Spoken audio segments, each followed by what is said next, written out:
Nabi mengatakan anta sayyiduna. Engkau adalah sayyid kami. Kata Nabi, as-sayyidu Allah. Yang sayyid itu cuma Allah. Ditepis oleh beliau sallallahu alaihi wasallam. Ya, lihat baik-baik, awas hati-hati ya. Saya ingin luruskan sebentar. Maaf saya agak lompat sedikit. Perhatikan baik-baik. Saya ingin luruskan. Hadis ini sering digunakan oleh sementara ikhwan beberapa kalangan untuk menolak penyebutan nama sayyid bagi Rasulullah sallallahu alaihi wasallam. Yang dianjurkan ya salat Ibrahimiyah.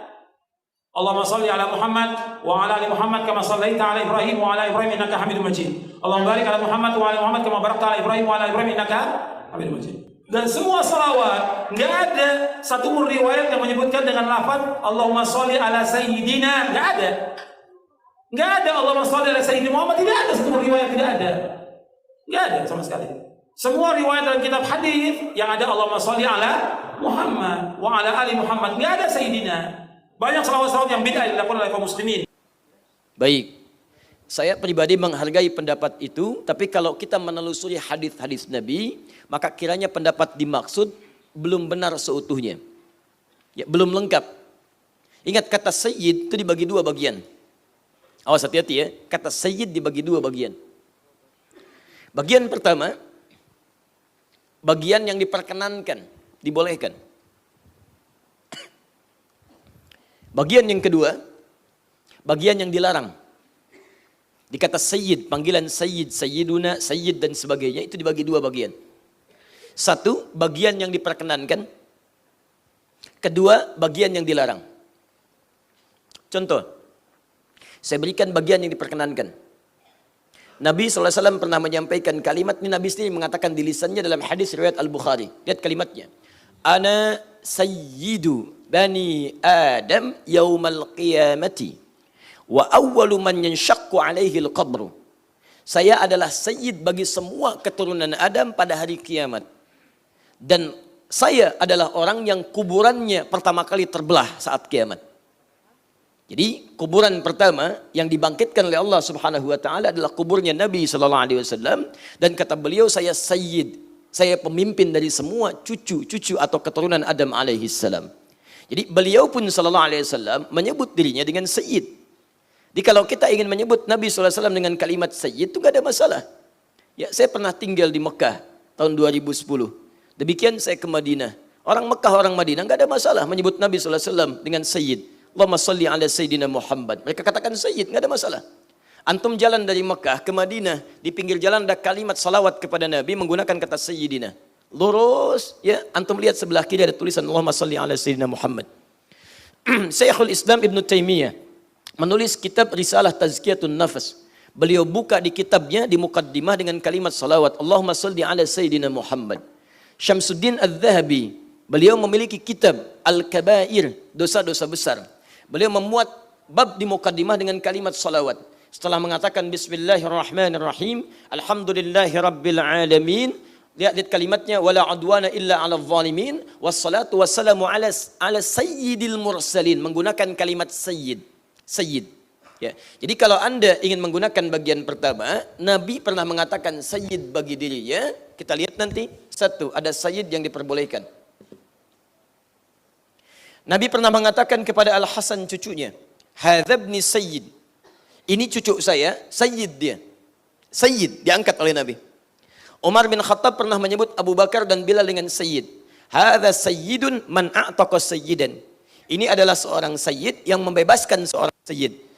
Karena Bilal bin Rabah pernah kemudian dibebaskan oleh Abu Bakar ketika sedang disiksa, dibeli oleh beliau, dibebaskan dari kebudakannya.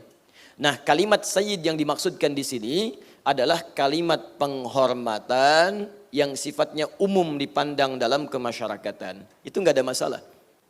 Kalau diterjemahkan ke bahasa kita, panggilannya bapak, pak, ya, tuan, mister.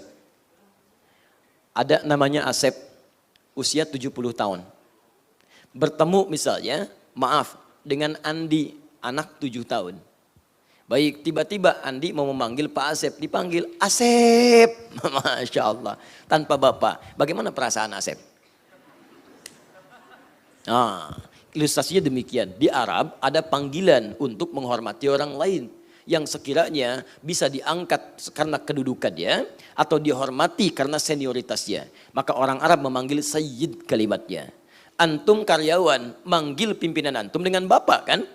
Bapak bupati, tuh. Bapak presiden, ya, bapak gubernur, bapak direktur. Bapak itu panggilan hormat, bukan ingin menjadikan beliau sebagai bapak.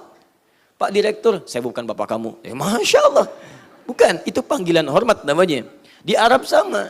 Jadi ketika Nabi memanggil kemudian misalnya sahabatnya dengan sayyid, itu ingin menunjukkan penghormatan pada sahabatnya. Sahabat memanggil sayyid, penghormatan. Antum pun begitu. Antum sedang umrah, tiba-tiba misalnya koper ketinggalan, dipanggil dari belakang, sayyid, sayyid, sayyid. Antum lihat ke belakang, maaf pak, saya bukan sayyid, saya doni. Bukan. Antum sedang dihormati di situ, dipanggil pak, pak, pak, itu maksudnya. Perempuannya ditambah tak di ujungnya, sayyidah.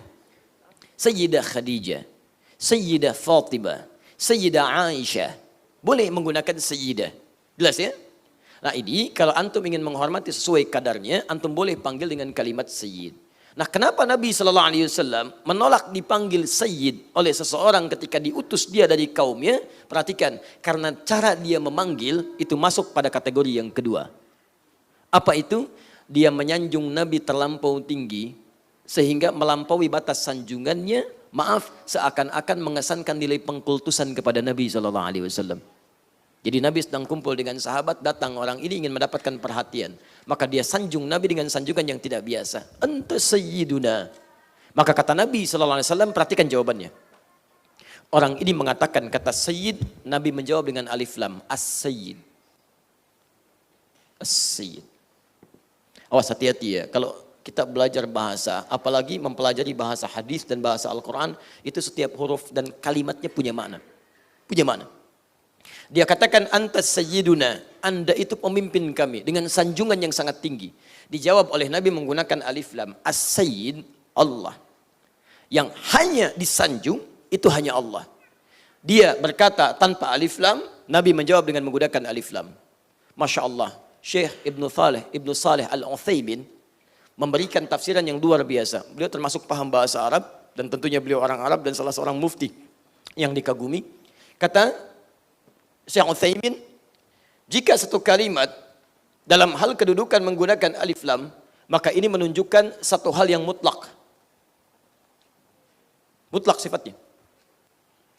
Tapi jika alif lamnya dibuang, maka ini menunjukkan sesuatu yang sementara, standar, normal sifatnya. Maka ketika orang ini memuji Nabi SAW, terlihat oleh Nabi, dia mengangkat Nabi berlebihan seakan-akan ingin kultuskan Nabi. Maka Nabi jawab, kamu jangan kultuskan saya. Yang mutlak disanjung, yang mutlak diangkat itu bukan saya, tapi hanya Allah Subhanahu wa Ta'ala. Karena itulah Nabi menolak dipanggil dengan kalimat sayyid oleh orang itu, bukan karena salah panggilan sayyidnya, tapi orang itu menggunakan kata sayyid untuk mengkultuskan Nabi SAW.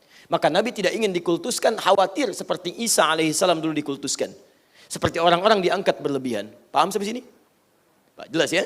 Nah, jadi itu yang dimaksud hadis-hadis. Karena itu saya sarankan kalau baca satu hadis, coba lihat beberapa hadis yang lainnya untuk melengkapi makna-makna yang dimaksudkan. Jelas?